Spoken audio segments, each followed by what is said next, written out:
Good morning, class 8, and a very happy new year to all of you. And hope 2022, though it started with a lot of, panic all around, but I think, slowly we will be able to overcome this. And now the vaccine is being given to the teenagers. So you people will also get vaccinated soon, and you people will come back to school soon. I hope we all also get to go back to school soon and things become like before with new rules will be there, but still with the old touch. Hopefully that is there. Okay. And this is definitely a part, and I would just say that don't lose hope, because it's 2 years and we are now thinking that 2 years sitting at home, oh no, what is happening. Many are getting, be it elders, be it young people, they are all feeling a little bit hopeless, negative. Don't let negativity come into you. Make use of any opportunity that comes your way in the most in the best possible way. Any opportunity that you get, make use of it in the best possible way, and try to stay healthy and stay fit, definitely. Okay, so 9, whatever it is, in 9 you will be there in schools, will meet you. But before that, you have to finish off with class 8, and in 8 you have India, like we did. Okay, so how many of you remember India that we were doing a little bit? Little, do you remember? Or all forgotten? Everything put into Santa's bag and went away. Hello? India is in our blood. India is in your blood. Oh my No, God. no, no, no, no. No, no. Ma'am, Germany What is is in What our is blood. writing? Oh no, what is there in India? I forgot. What about Siddharth? Awake or sleeping? No, ma'am, awake for now. Awake. Okay, a little sleepy. That's all right. I can understand. It's winter, and the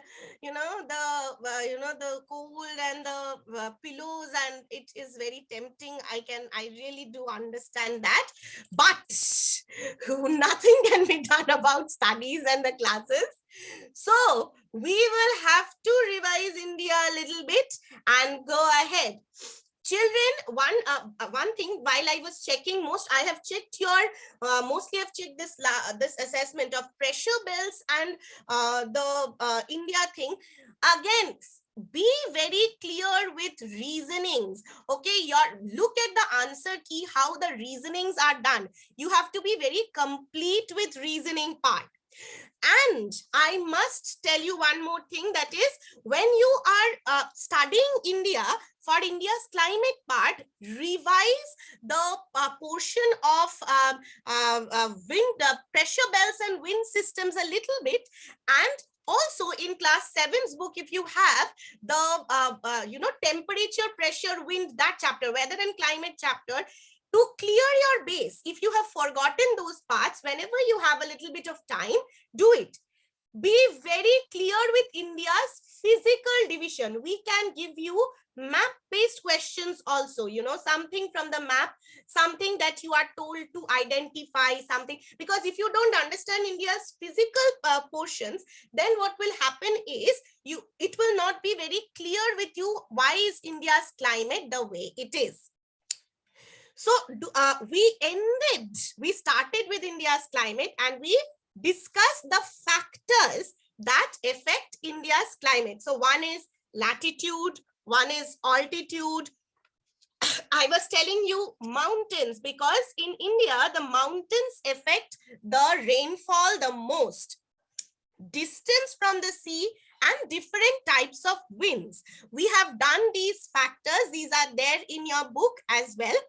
Go through it. I'm sure we did it before the holidays. If anybody has any question, you can just ask me next class. I will just give it a reading. I will again, as I proceed, I will keep on discussing it with you. Okay, now I would like to, I have got, since the board is not there with me, what I have done is that I have, no, I switched it off, see? Okay, I have got this blank map of India, which will help me explain to you a little bit. Everyone can see the screen? Yes, ma'am. Perfect, ma'am. Okay, great. Very good. So I've got this blank map of India and I'll try to annotate and show you all. Now, the first thing that we need to remember, again, quickly recapitulating, through the middle part of India, from this part, around this part of India, the Tropic of Cancer passes. So India is completely in the northern hemisphere.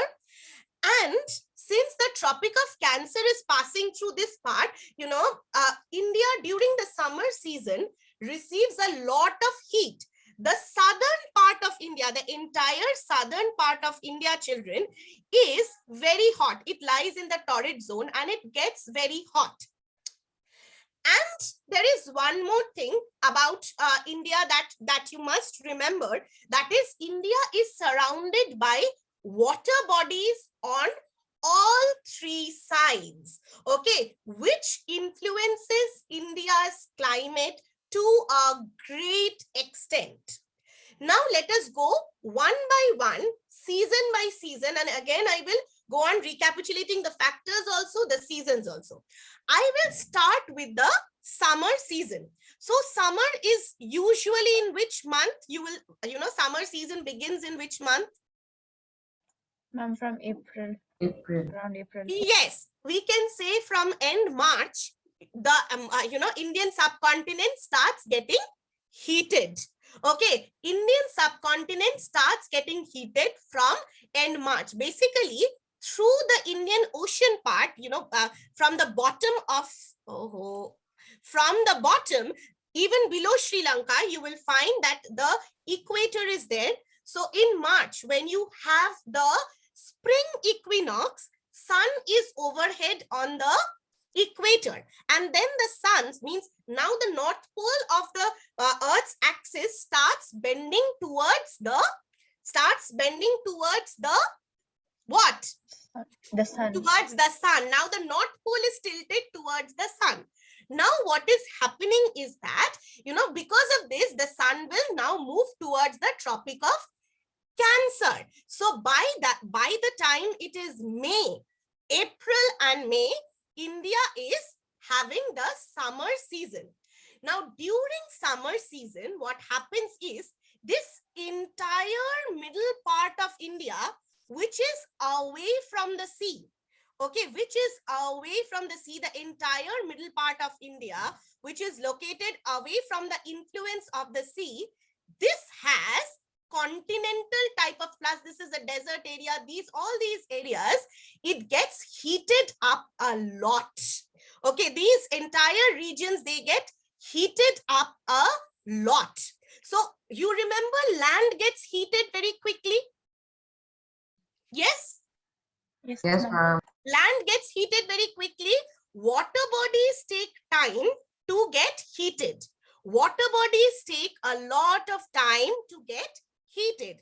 So what happens is, because water bodies take longer to get heated, then again they can hold on to the heat for longer, while land gets heated also quickly, cools down also quickly. Now basically India, if I'll just clear this annotation once. Clear?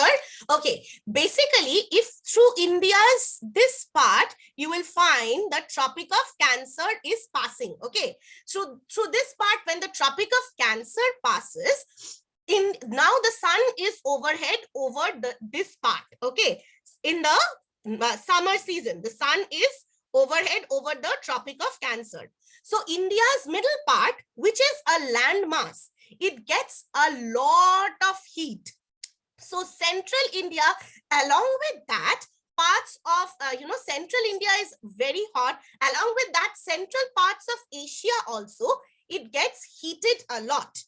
And due to this, so land will have what kind of pressure if it has more temperature?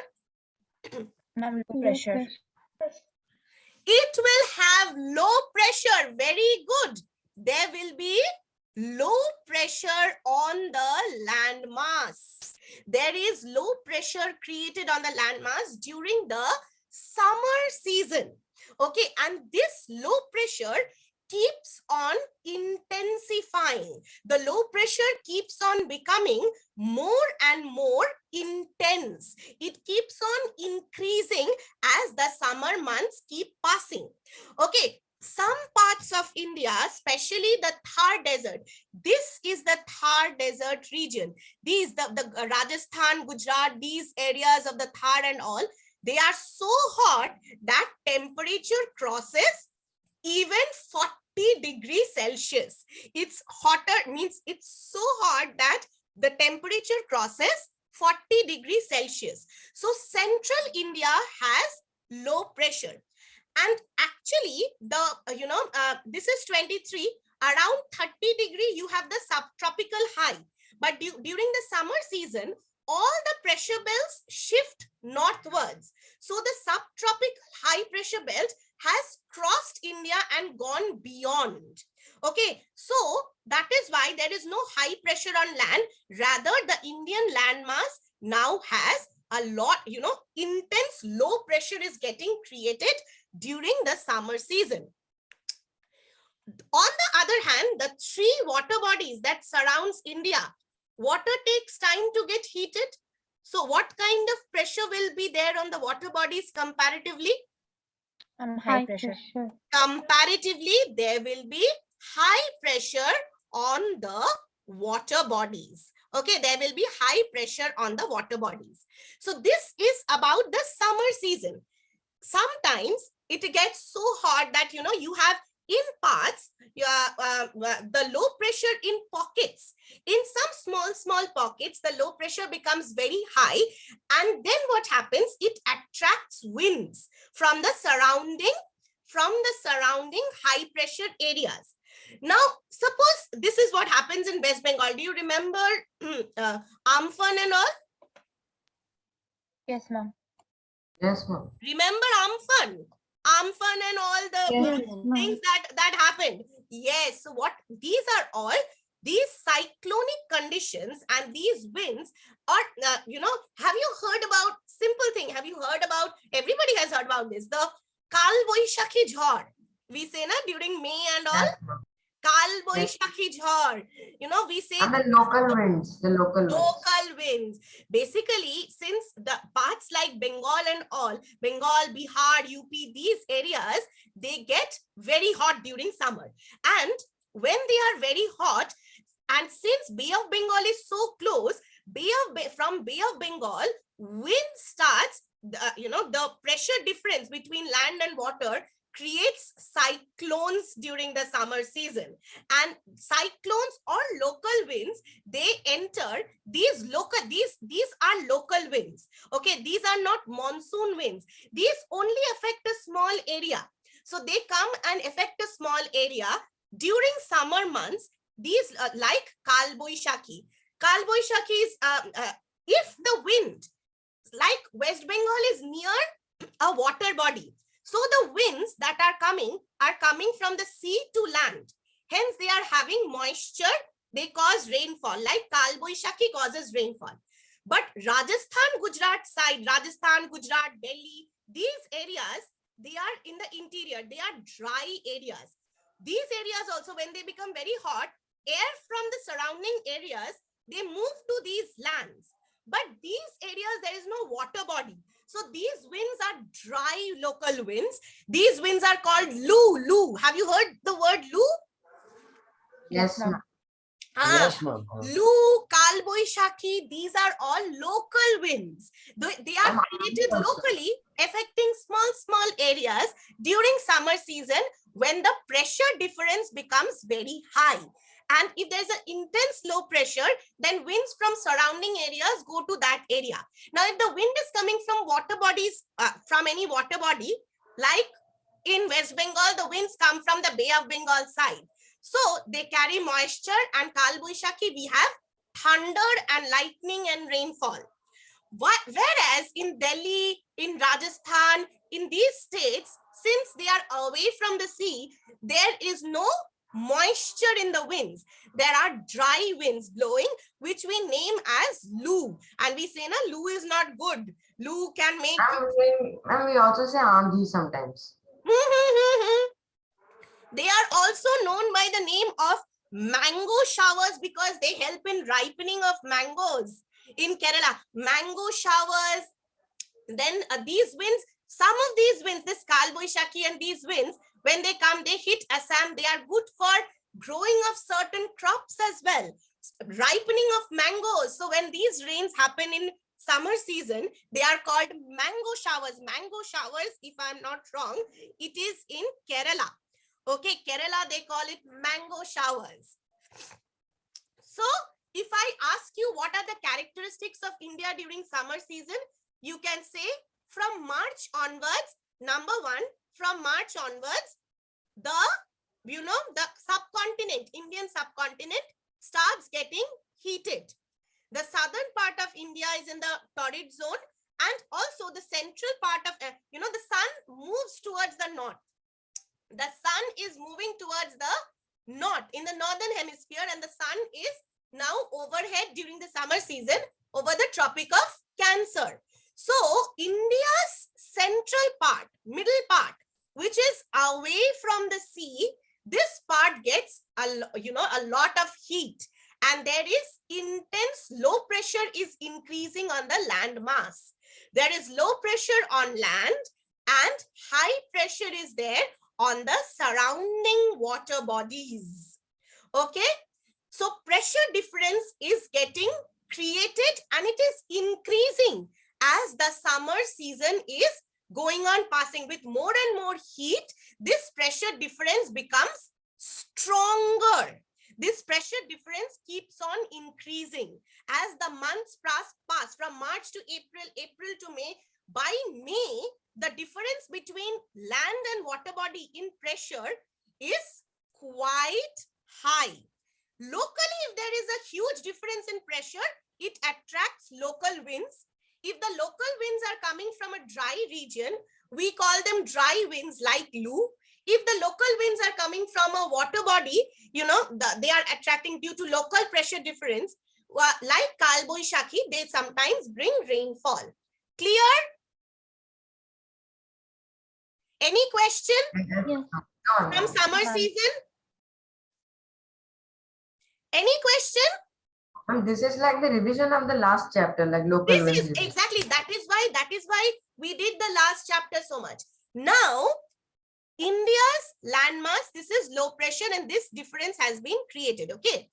Now what is happening from the equator? Now, since here the low pressure by May, the low pressure has become very strong and the water bodies have high pressure. Now what happens? From the southern hemisphere, the subtropical high pressure belt, from the southern hemisphere subtropical high pressure belt that is located towards, now due to the shifting of the pressure belts towards the north, now the southern hemisphere subtropical high pressure belt is located somewhere around 20 to 25 degrees south. Okay, those winds, they get attracted towards Indian landmass because of this intense low pressure here. So those winds from the subtropical low pressure belt, subtropical high pressure belt in the southern hemisphere, they start blowing towards the low pressure created on the Indian landmass. Let me clear this drawing. Okay, this part you will remember. Yes, ma'am. Okay, 1 minute. Why are you not coming? Clear the drawing. Okay, now what is happening? So from the southern hemisphere, suppose it's below the equator. So when these winds starts blowing from subtropical high in the southern hemisphere, they turn towards the left. They start as southeast trade winds. Remember, I was telling you, they start as southeast trade winds. Okay, because they are coming from the southern hemisphere, what is happening is that you will see they start as from the southeast direction, southeast trades. Now, when they reach the equator, that is 0 degree, they are now entering the northern hemisphere. And in the northern hemisphere, winds will always turn towards the right. Till now, they were bent towards the left. Due to Coriolis force, the moment they cross the equator, here there is intense low pressure on the land. So the winds don't stop at the equator. They move further north. Since the land has such a huge low pressure, the winds don't stop at the equator and they move further north. But instead of instead of bending towards the left, now they bend towards the right. Okay, and they start coming towards India, Indonesia, all these countries as southwest monsoons or southwest trades. Did I make myself clear? Yes, ma'am. Everyone? Yes. Everyone, this can be a give reason ma'am. question, children. This can be a give reason question. Will you be able to answer? Like, why does these winds? Yes. Why does I can ask you, from which direction does the monsoons enter India? From which direction does the monsoons enter India and why? So monsoons enter India from the southwest. You will have to say this. The monsoons entered India or the Indian subcontinent, or they come to Asia from the southwest. In why you will write, the wind starts as southeast trade winds from the subtropical high pressure belt located in the southern hemisphere. Once they cross the equator, okay, once they cross the equator, due to Coriolis force, the winds, instead of bending towards the left, they change their direction and bend towards the right due to Coriolis force. And their direction becomes southwest. Winds are always named from the side they are coming. Hence, in India, this is called the coming of the monsoon. The coming of the monsoon takes place from southwest. So we call these winds as southwest monsoons. Southwest monsoon winds. Clear? Or we sometimes also call it as southwest trades. Southwest trades or southwest monsoons. This much is very clear to all of you? Yes, ma'am. Anyone, any question till now? Anything that is coming to your mind? Any question? No, right? Hello, class 8. Yes or no? No, No, ma'am. No, ma'am. No, ma'am. Okay, thank you for waking up. Okay, now what is the shape of India? Can you see the shape of India? It's like a triangular peninsula shape. Triangular And peninsula. yes, now you see how the mountains affect the rainfall. I'll get into the details. So you have the Western Ghats here. You have the Eastern Ghats on this side.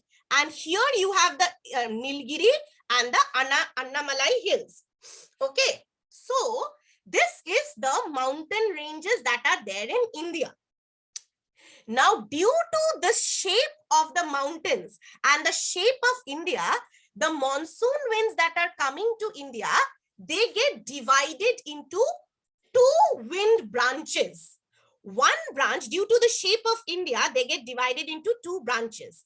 One branch is known as the Arabian Sea branch, which enters the western coast of India like this. This is called the Arabian Sea branch of the monsoons.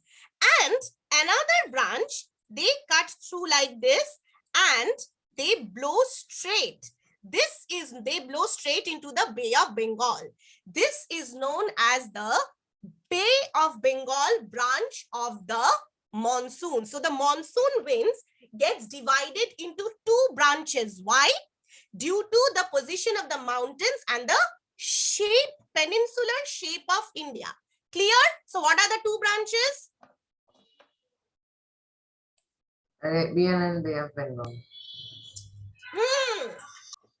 One is Arabian Sea branch, another one is Bay of Bengal branch. So two branches, Arabian Sea branch, Bay of Bengal branch. Ma'am, can I just ask you a small thing? Yes, please. Ma'am, we find that Sri Lanka is further south to Tamil Nadu. So does the monsoon wind first hit Sri Lanka or does it hit Kerala first? As per the Indian states, it hits Kerala first. For the Okay. Indian states, it hits Kerala first. Now, you see the western side of India. Okay, this is the Western Ghats. This red line is the Western Ghats. The Western Ghats are mountains. They are located like this. Okay, the Western Ghats is a continuous mountain. Now, the Arabian Sea branch of the southwest monsoons, they go and they are hitting the Western Ghats, and they are blocked by the Western Ghats. Since they are blocked by the Western Ghats, now the wind cannot, there are no gaps in the mountain range. The winds cannot just pass through the mountain range. They start rising up. They cool, and they cause one of the heaviest rainfalls in the western coast of India. They cause one of the heaviest rainfalls in the western coast of India. Let me explain this to you very quickly using a whiteboard, because very less time is also left. So what is happening? Suppose this is the Western Ghats, okay? The Arabian Sea branch of the monsoons are coming. Now there are no holes in a mountain. They cannot pass straight. So the monsoon wind starts rising. The winds, the southwest trade winds carrying a lot of moisture, they start rising. As they rise in the troposphere, temperature drops, normal lapse rate, temperature drops. So the process of condensation starts. As the process of condensation starts, they form clouds, and the western coast of India gets heavy showers of rainfall from the Arabian Sea branch of the southwest monsoons. First state in India to get the heaviest showers is the state of Kerala. Mumbai, Kerala, they are flooded during this time by the first showers of the monsoon. Kerala gets the first showers of the monsoon. We call it the burst of monsoon. During we say this, the monsoon arrives in India between 5th to 10th of June. And this side, the side from which the winds are coming, this is called the windward side of the mountains. You remember I told you this before the holidays. Windward side and leeward side. Yes, ma'am. Yes, ma'am. Yes, windward side. So the western coast of India, like Mumbai, this entire range, Mumbai, Kerala, those areas, the parts of Karnataka, these places gets heavy rainfall from the Arabian Sea branch of the southwest monsoons. Next day, I'll continue from here.